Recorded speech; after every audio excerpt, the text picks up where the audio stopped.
خواتین اسلام کے کارنامے، اسی سلسلے کی ہم دوسری کڑی لے کر کے آپ کی خدمت میں حاضر ہوئے ہیں۔ آج جس شخصیت کا ہم تذکرہ کریں گے ان کا نام ہے فاطمہ بنت خطاب رضی اللہ عنہ۔ اس واقعہ میں ہم سنیں گے کہ حضرت فاطمہ بنت خطاب رضی اللہ تعالی عنہ کا کیا کردار۔ حضرت عمر رضی اللہ تعالی عنہ اس امت کے ایک عظیم کامیاب انسان ہیں جن کو مراد مصطفیٰ ہونے کا شرف نصیب ہوا، اور جن کو اتنا کامل ایمان نصیب ہوا کہ نبی علیہ الصلاۃ والسلام نے ارشاد فرمایا لو کان بعدی نبیا لکان عمرا، کہ اگر میرے بعد کوئی نبی آنا ہوتا تو عمر رضی اللہ عنہ میں اللہ تعالیٰ نے وہ صفات رکھی تھی کہ وہ نبی بنا دیے جاتے۔ نیز فرمایا کہ جس راستے سے عمر رضی اللہ تعالی عنہ جاتا ہے شیطان اس راستے کو چھوڑ دیتا ہے۔ 3 مرتبہ ایسا ہوا کہ شیطان نے حضرت عمر رضی اللہ تعالی عنہ کا سامنا کیا، اور حضرت عمر رضی اللہ تعالی عنہ نے تینوں مرتبہ اس کو زمین پر گرا دیا، اور تیسری مرتبہ اس کے چہرے پر تھپڑ لگا کر کہا کہ تم میرے سامنے کیسے آ سکتے ہو۔ اس کے بعد شیطان نے آپ کا سامنا کرنا ہی چھوڑ دیا۔ جن کو اللہ رب العزت نے اتنا بڑا ایمان عطا کیا تھا ان کے قبول اسلام کا واقعہ بڑا عجیب ہے۔ ایک مرتبہ ہاتھ میں تلوار لے کر نکلے، نبی علیہ الصلوۃ والسلام کو شہید کرتا ہوں۔ راستے میں ایک صحابی رضی اللہ عنہ ملتے ہیں، وہ دیکھتے ہیں کہ آپ کے چہرے پر غصہ کے آثار ہیں۔ انہوں نے پوچھا عمر کہاں جانے کا ارادہ ہے؟ کہنے لگے میں چاہتا ہوں کہ آج مسلمانوں کے پیغمبر علیہ السلام کو نعوذ باللہ شہید کر دوں۔ ان صحابی رضی اللہ عنہ نے فرمایا پہلے تم اپنے گھر کی تو خبر لو، تمہاری بہن فاطمہ اور تمہارے بہنوئی بھی مسلمان ہو چکے ہیں۔ یہ سنتے ہی آپ کا غصہ بھڑک اٹھا، چنانچہ اپنی بہن کے گھر آئے اور دروازے پر دستک دی۔ بہن نے پہچان لیا کہ دروازے پر عمر آئے ہیں، چنانچہ قرآن مجید کے جو چند صفحے وہ پڑھ رہی تھیں وہ بھی چھپا دیے، اور جو صحابی رضی اللہ عنہ پڑھا رہے تھے وہ بھی چھپ گئے۔ دروازہ کھولا، آپ نے جا کر اپنے بہنوئی سے پوچھا میں نے سنا ہے کہ تم لوگ مسلمان بن چکے ہو، کیا واقعی ایسا ہے؟ بہنوئی نے جواب دیا کہ اگر اسلام سچا دین ہے تو پھر اس کو قبول کرنے میں کیا رکاوٹ ہے؟ یہ سنتے ہی آپ آگ بگولا ہو گئے اور اپنے بہنوئی کو مارنا شروع کر دیا۔ بہن ان کو بچانے کے لیے درمیان میں آئی تو آپ نے بہن کے رخسار پر بھی تھپڑ لگایا۔ وہ عورت ذات تھی اور نازک بدن تھی، جیسے ہی انہیں تھپڑ لگا وہ نیچے گر گئی، منہ سے خون نکل آیا اور آنکھوں سے آنسو نکل آئے، لیکن پھر بھی کھڑی ہو کر بھائی کے سامنے کہنے لگی عمر جس ماں کا دودھ آپ نے پیا ہے اسی ماں کا دودھ میں نے بھی پیا ہے۔ آپ ہمارے جسم سے جان تو نکال سکتے ہیں مگر ہمارے دلوں سے ایمان کو نہیں نکال سکتے۔ یہ الفاظ آپ کے دل کے اندر اتر گئے، غصہ ختم ہوا بلکہ دل موم ہو گیا۔ تو پوچھنے لگے فاطمہ سناؤ کیا پڑھ رہی تھی؟ فرمانے لگی بھائی آپ کا جسم پاک نہیں ہے، شرک کی نجاست سے لتھڑا ہوا ہے، اس لیے کلام الہی پڑھنے کے لیے آپ کو غسل کرنا پڑے گا۔ چنانچہ آپ غسل کر کے آ گئے۔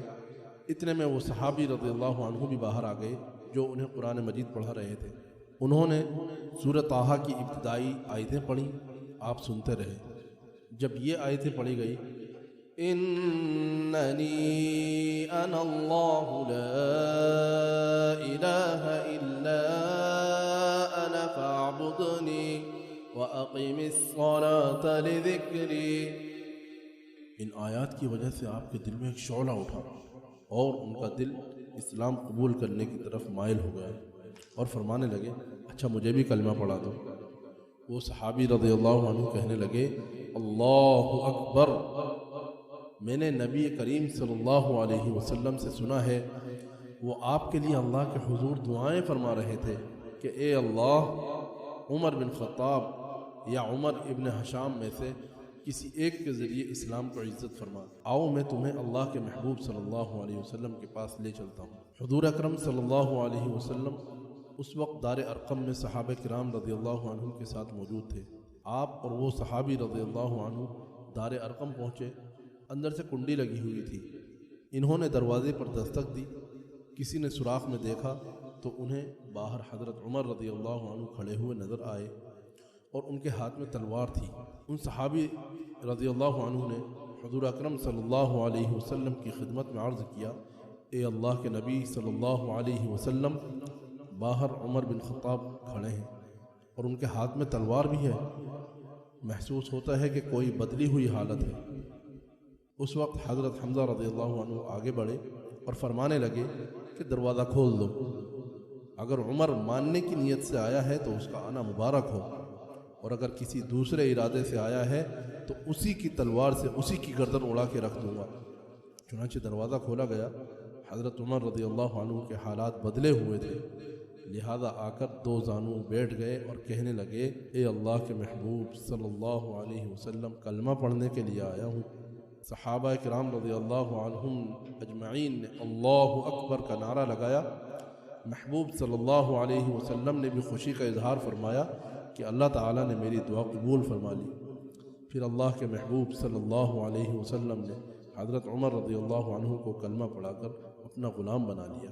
صحابہ کرام رضی اللہ عنہ اجمعین اس وقت تک دار ارقم میں نمازیں پڑھتے تھے، مگر حضرت عمر بن خطاب رضی اللہ عنہ فرمانے لگے، اے اللہ کے نبی صلی اللہ علیہ وسلم، اب تک آپ گھر میں نمازیں پڑھتے رہے، اب عمر مسلمان ہو چکا ہے، آئیے ہم مسجد میں جا کر نماز پڑھتے ہیں۔